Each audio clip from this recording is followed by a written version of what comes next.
Good morning बच्चों, मैं आपकी हिंदी की टीचर आपकी क्लास 4th की व्याकरण शिल्पी का सेकंड लेसन पढ़ा रही हूँ।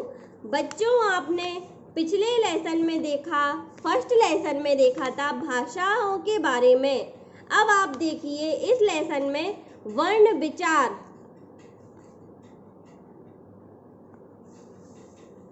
देखिए, पढ़िए और समझिए। ये नीचे दिए हुए चित्र हैं। ये 3 चित्र दिए गए हैं, जिसमें एक में है सेब, दूसरे में शेर, तीसरे में कुम्हार। बच्चों, आपने ऊपर दिए गए चित्रों के नाम सेब, शेर और कुम्हार पढ़े। जब हम इनके नाम बोलते हैं तो हमारे मुख से कुछ ध्वनियां निकलती हैं। वह इस प्रकार है। सेब, सा प्लस ए प्लस बे प्लस आ, सेब। इसमें निकली 4 ध्वनियां। शेर, सा प्लस ए प्लस रा प्लस आ, इसमें निकली 4 ध्वनियां, जिससे मिलकर बना शेर। कुम्हार, का उ मा आ र और आ, ये 7 ध्वनियां मिलकर बनती हैं कुम्हार।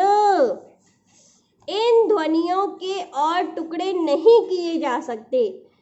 इन ध्वनियों का ये सबसे छोटा रूप है। यही है ध्वनियों का सबसे छोटा रूप, जिससे मिलकर शब्द बनता है। इससे छोटे टुकड़े और नहीं किए जा सकते। इस प्रकार हम कह सकते हैं कि भाषा की सबसे छोटी इकाई या ध्वनि जिसके टुकड़े नहीं किए जा सकते, उसे वर्ण या अक्षर कहते हैं।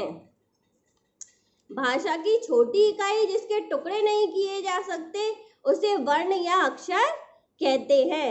वर्ण विच्छेद। विच्छेद का अर्थ है अलग करना। शब्द के प्रत्येक वर्ण को अलग अलग करके लिखना वर्ण विच्छेद कहलाता है। जैसे घोड़ा, तो इस तरह से आपने देखा, घोड़ा, घा प्लस ओ प्लस डा प्लस आ, इस तरह से 4 वो कर दिए, इसके हिस्से विच्छेद कर दिया इस पूरे शब्द का, तो ये घोड़ा बना। इन वर्णों का विच्छेद बच्चा, मंदिर, लीची, ताला, हिरण, इस तरह से आप देख रहे हैं कि इनके विच्छेद कर दिए इन शब्दों के, तो ये वर्ण विच्छेद कहलाता है। ये बच्चों आप ध्यान से देखिए, इन्हें लिखने का प्रयास करिए और पढ़ने का भी प्रयास करिए। वर्णमाला। वर्णों के लिखे गए क्रमबद्ध समूह को वर्णमाला कहते हैं। वर्ण के भेद। हिंदी भाषा में वर्ण मुख्यतः 2 प्रकार के होते हैं, जैसा कि आपने पिछली कक्षाओं में भी पढ़ा है, स्वर तथा व्यंजन। स्वर, जिन वर्णों का उच्चारण स्वतंत्र रूप से होता है उसे स्वर कहते हैं। हिंदी भाषा में स्वरों की संख्या 11 है। ये निम्न प्रकार है: छोटा आ, बड़ा, छोटी ई, बड़ी ई, छोटा ऊ, बड़ा ऊ, रा से ऋषि, छोटी ए, बड़ी ए, ओ से औरत, ओ और औ औरत। ये आपके 11 स्वर हैं, जिन्हें बोलने के लिए आपको किसी की भी मदद की जरूरत नहीं होती। अनुस्वार। अंग को अनुस्वार कहते हैं। इसका चिन्ह, ये छोटी सी जो बिंदी दे रखी है वो है। इसका उच्चारण करते समय वायु नाक द्वारा बाहर आती है। इसका चिन्ह वर्ण के ऊपर लगता है, जैसे कंधा, कंघा, मंदिर, बंदर आदि। अनुनासिक। अंग को अनुनासिक कहते हैं। इसका उच्चारण करते समय हवा नाक और मुंह दोनों से निकलती है, जिसका चिन्ह है ये चंद्रबिंदु।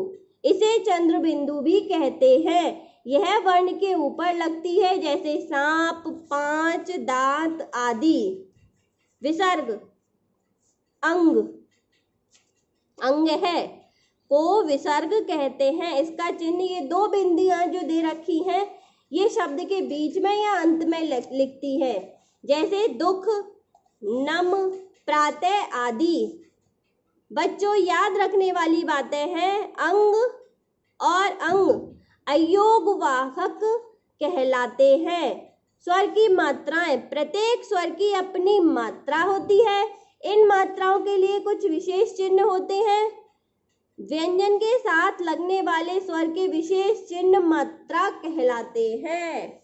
व्यंजन के साथ लगने वाले स्वर के विशेष चिन्ह को मात्रा कहते हैं।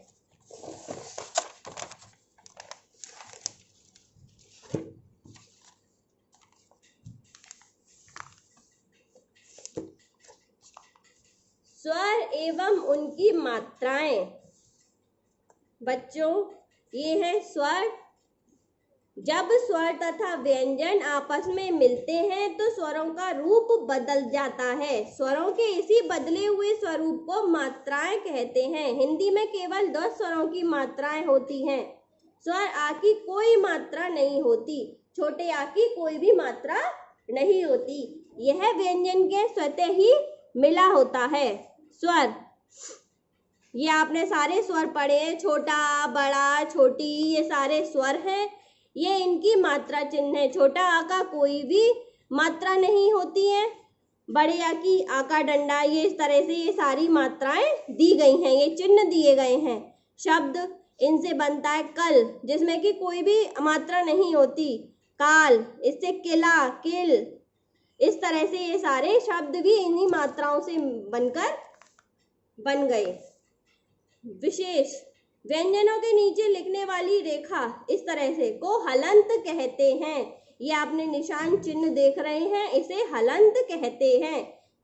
इसके लगाने से व्यंजन का आधा रूप माना जाता है। व्यंजन, जिन वर्णों का उच्चारण स्वरों की सहायता से होता है उन्हें व्यंजन कहते हैं। इनकी संख्या 33 है। जैसे ये आपने व्यंजन पिछली क्लास में पढ़े होंगे। का, खा, गा, घा, ढा, ये सारे व्यंजन हैं, हा हल तक। इन्हें अच्छे से देखिए, याद करिए बच्चों। संयुक्त शब्द, संयुक्त व्यंजन, एक से अधिक वर्णों के मेल से बने वर्ण संयुक्त व्यंजन कहलाते हैं।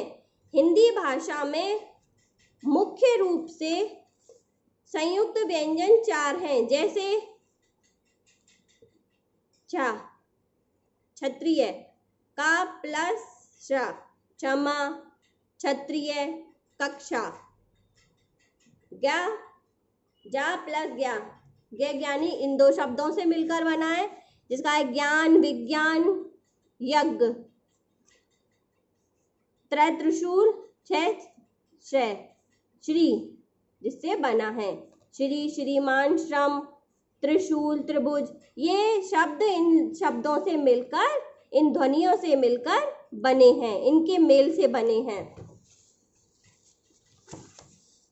अतिरिक्त व्यंजन, डा तथा ढा।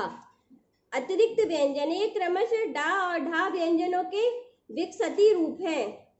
इनका प्रयोग शब्द के प्रारंभ में नहीं होता, ये सदैव शब्द के बीच में या अंत में आते हैं।